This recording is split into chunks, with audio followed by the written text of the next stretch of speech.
Plaintiff Jashawn Gill dated the defendant, but he claims he paid for everything in their relationship, and the defendant never even posted about him on social media.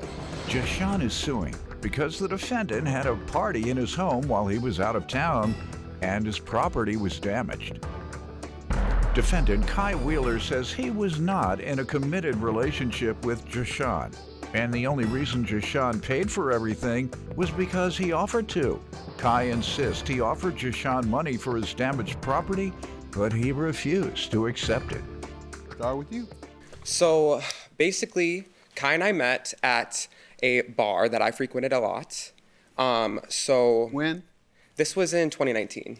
So I was always frequenting there, and then eventually I started thinking that he was coming there to see me because we were always there at the same time. So I struck up a little conversation with him. I guess I have like an extroverted kind of personality. So I struck up a conversation with him and we kicked it off. Like we hit it off. And yeah, so then... You all started dating after that night or what? No.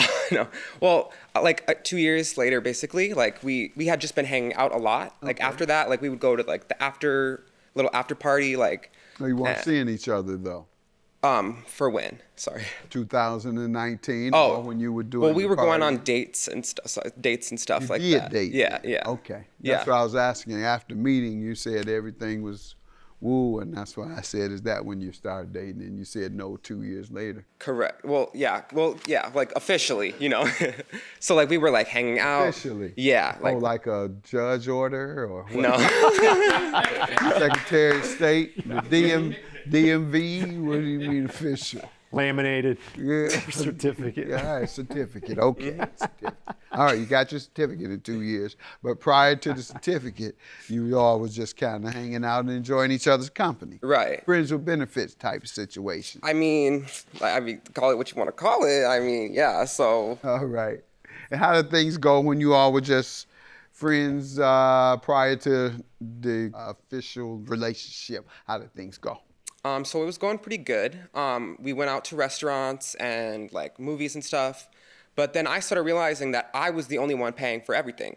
All the meals, all the food, everything we did, I was paying for it. So I was like, I mean, you're kind of cheap for a Trump supporter, but I mean, for a Trump supporter. That doesn't make sense to me at all.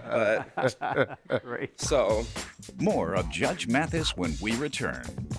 I went to Europe for 2 weeks. I get back from my... Defendant Kai Wheeler is being sued by his ex-boyfriend, who claims he paid for everything in their relationship, and Kai never even posted about him on social media.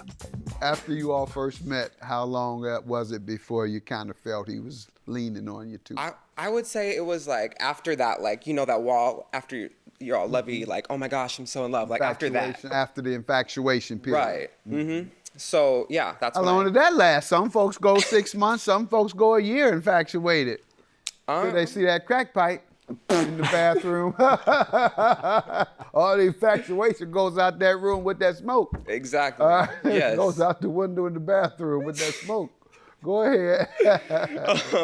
So how long did it take you to discover and say, okay, he's leaning on me and this isn't fair? It was about like a year probably or something like that. Yeah, and I was like, I'm paying for everything. Like, yeah. Did you all argue much in that 2 year period?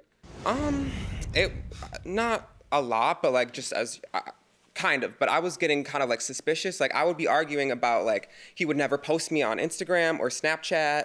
Like he would never like. Every time somebody called him, they're like, "What you doing?" He's like, "Oh, I'm just hanging by myself." So I was like, in front of you? Yes, in front of me. While y'all were half seeing each other? Yes. So I was like, okay, like whatever, like okay. Let me hear from you, young man.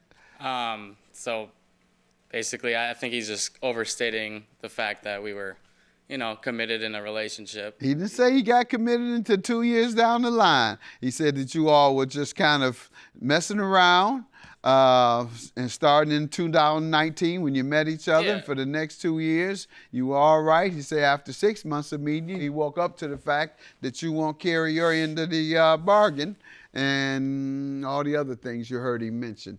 What do you say? We just hung out all the time. I mean, we went out to movies. Did you take any tabs? No. Why? I mean, he offered to pay. Every time? Every time. Yeah. Sir, why did you I'm- do that? Why didn't you just say? I'm just being polite, I guess. Like, oh, grab No, it. at some point you say, you got this one? Let it sit there. Yeah, or you just let it sit. You don't know the bathroom trick No, at all. You go to the bathroom. Or you go to the car because you think you left the car running. or on the way out, it wasn't working right, so you got to go and work on it to keep starting it. And when he calls you and says, hey, the bill is here to say, I'm trying to start this car. All right, I'm just trying to give you some tips to avoid being used because that's certainly unfair, in my opinion. Right. Unless you all had some strong commitment where you all intermingled your funds, in my opinion. Many women want to kind of feel independent about their spending. They don't want to show you, I can buy my own designer bag. I can buy my own, let's go shopping. Yeah, you go to your store, I'll go to my store. No problem. You can, that's what me and Linda do, quite frankly. She always comes back with twice as much as me. But the point is, that's how you do it. And that's why I'm saying that's unfair for him to do it like that. So how did you all fall deeper, however, after you saw he was being unfair and sharing his part of the bill? So eventually we did move in together. So we were staying in my place and like we were living together, and that's when I started to, that's when we started falling in deeper, So How did that go? It was like okay at first, but you know how it goes. Everything. No, I don't. Every beginning has an end. So eventually it did start getting like out of hand. Like I just couldn't do it. I'm like. And then how did it turn bad? Well, it turned bad when I took a trip to Europe for 2 weeks because like I'm a stylist. So I travel a lot for work and stuff. I went to Europe for 2 weeks. I get back from my trip, and the first thing I see, there is my TV's on the ground, my stuff is smashed, my iPad, like my iMac computer is broken.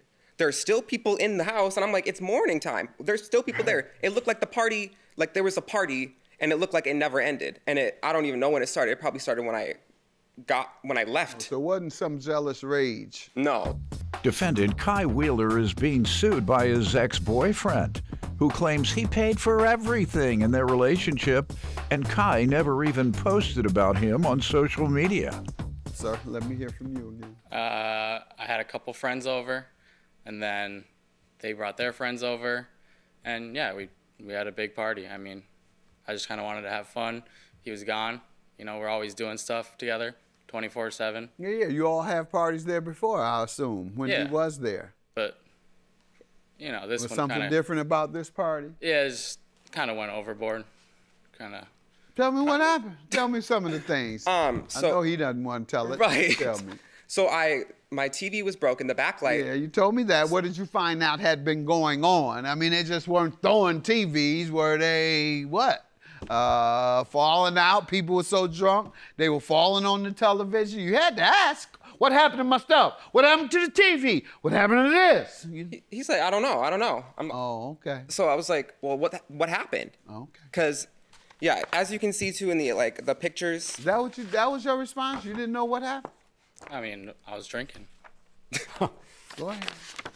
But yeah, so there was stuff everywhere. There's cans, bottles, like my iMac was broken, TVs, like everything. What did he say when you told him, when you gave him an estimate and asked him to pay for the damage? What did he say? He's like, oh yeah, I could do that. It's fine. I got it. I haven't seen a penny. Let me hear from you. Your Honor, I offered him $1,000, and he didn't accept that. He wanted, won't even pay for the computer that I just saw smashed. Won't come near it. What else you want to tell me? I mean, my stuff got broken too. By whose fault was that? I mean, it's not all my fault if I had people over. Right, so sue them and defend yourself against them, okay? He doesn't seem to be reasonable today. Yeah. He thinks that even after seeing your computer, I mean, you all know how much they cost more than me. He wants to give you $1,000.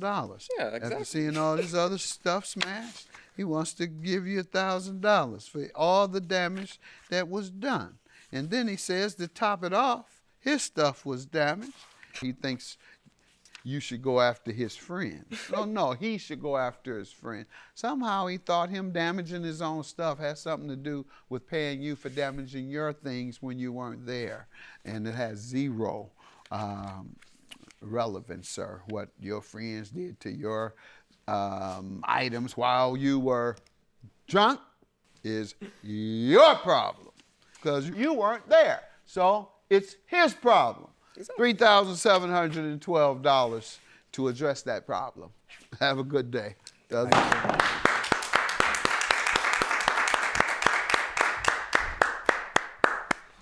Got what you deserve because I was right. I told you. I'm not going to take $1,000. Okay. That doesn't even make sense, dude. After all this stuff that we've been through, it's just bull. I guess have fun. Kind of don't have much to say to you anymore, like at all.